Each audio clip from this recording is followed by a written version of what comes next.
Good day sa atin dyan mga paps, mga moms. For today, mukhang kailangan na nating magpaalam sa headlight natin.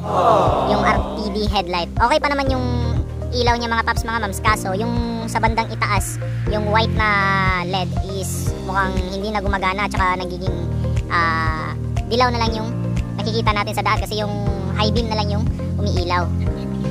So meron akong itatry ngayon. Ito ay hindi rin sponsored.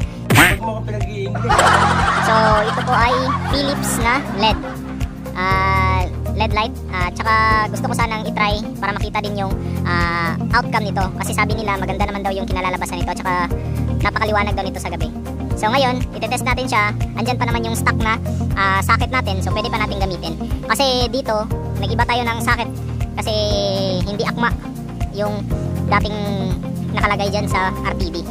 So wag na natin patagalin pa kasi mukhang uulan na. At saka simulan na natin. Simulan na natin. So same as usual, gamitan lang natin ng Allen wrench.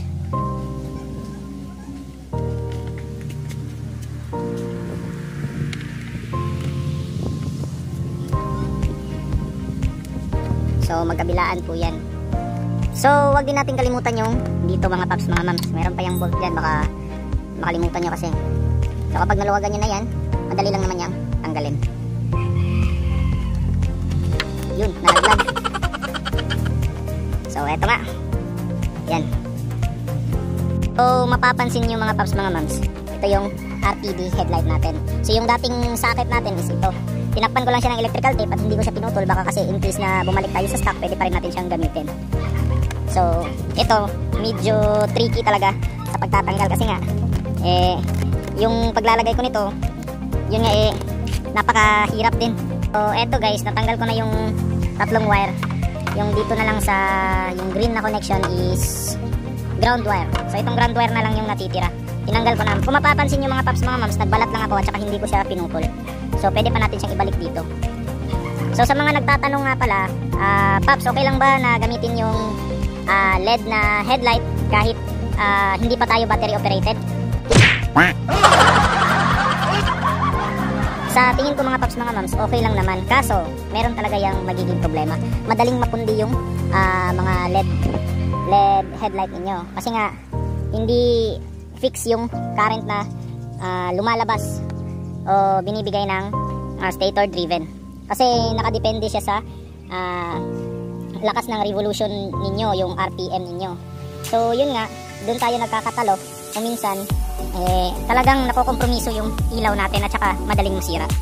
So yun nga, kung mapapansin nyo, hindi ko talaga siya pinutol, di ba? So takpan lang natin ulit to ng mga electrical tape, yung exposed na wire. Siguraduhin lang natin na maayos yung lagay natin ng electrical tape para iwas short circuit. So pasensya na kayo mga paps, mga moms, kung medyo mahangin yung area namin dito kasi nga mukhang uulan na naman, palagi na lang.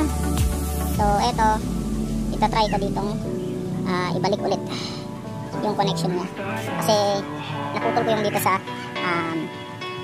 auxiliary lights natin. So yun nga, huwag niyong kalimutan na mag-comment lang mga paps, mga moms. Riders Life Forever. So magpapa-giveaways tayo. Tumigil ko dyan, mag-visitin ang area. Magbibigay kami ng motor accessories. Yan. So yun, mag-comment lang kayo down below mga paps, mga moms. At saka pipili tayo ng lucky winners. Free shipment na po yan mga paps, mga moms ha. So i-contact nyo lang ako through Facebook natin. So siguro gagawa ako ng Facebook page natin para naman hindi tayo mahirapan sa pagko-communicate. So yun nga. So eto na guys. Tsaka ito yung dating stock nating socket. So ngayon is ikakabit na natin siya dito, same as usual. Gusto ko sanang magpalit rin ng park light natin.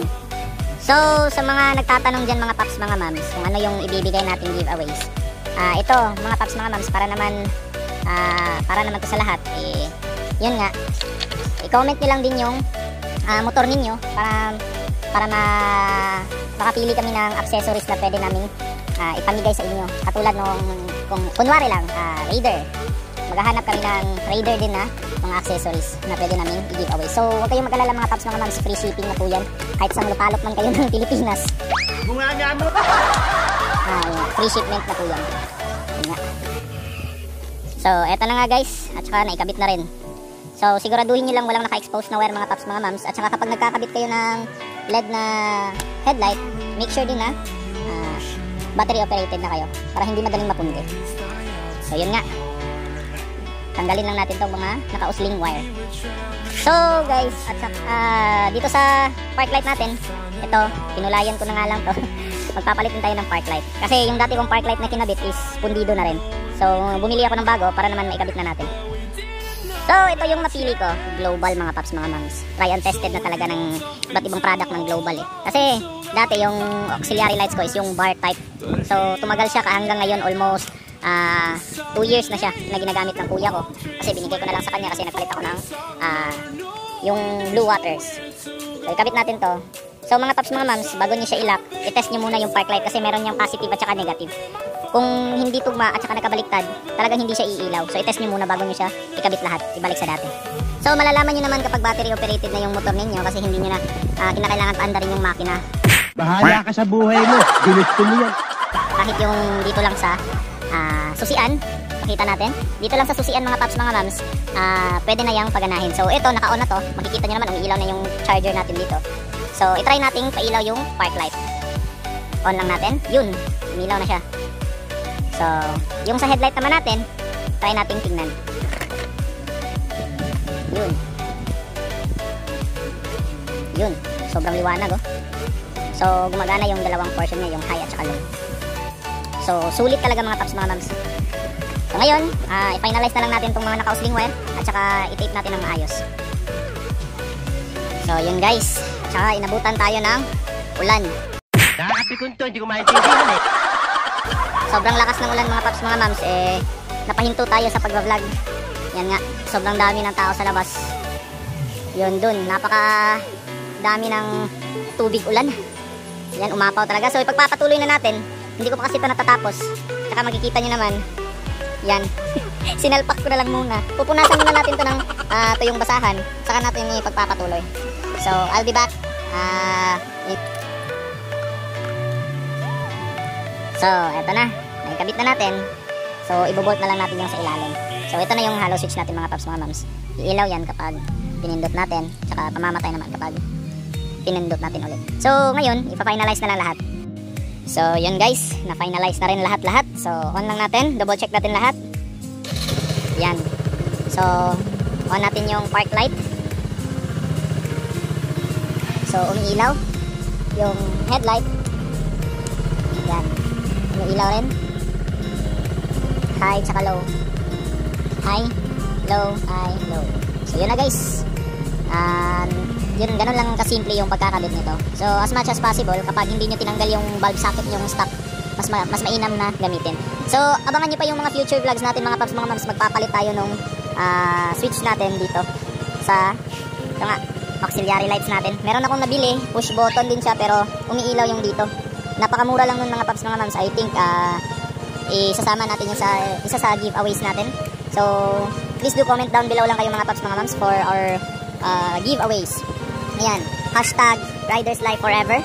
Tsaka type ng motor nyo, ano yung motor na ginagamit nyo, kasi kami na yung pipili kung sino sa mga lucky winners yung mabibigyan ng mga motor accessories. So, ganun lang kasimple mga paps, mga mams. At saka kung mapapansin nyo, nagpalit tayo ng fast charge na switch kasi mukhang nasira na yung dati kong fast charge. Ito.